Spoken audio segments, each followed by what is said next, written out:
Су жүрек қоян ертегісі. Бір күні қоян ұзап серуендемек болады. Бірақ ол 3 қадам жасамай-ақ бұтаның арасынан бір сыбдырды естиді. Осы мені түлкі шығар аңдып жүрген деп қоян қорқып зыта жөнеледі. Жүгіріп дем алайын деп бір томаршаға отырғаны сол еді, тағы да бұтаның арасынан сыбдырлаған дауыс шықты. Қасқыр емес пе екен мен аңдып жүрген деп үрейге қашып, қоян тағы қаша жөнеледі.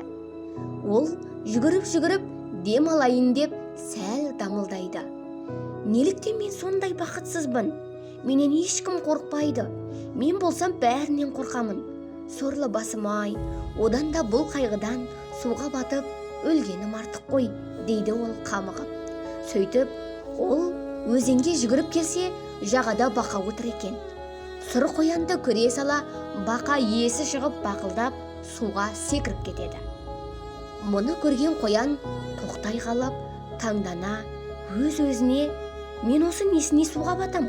Менен де қорқатындар бар екен ғой, деп райынан қайтыпты.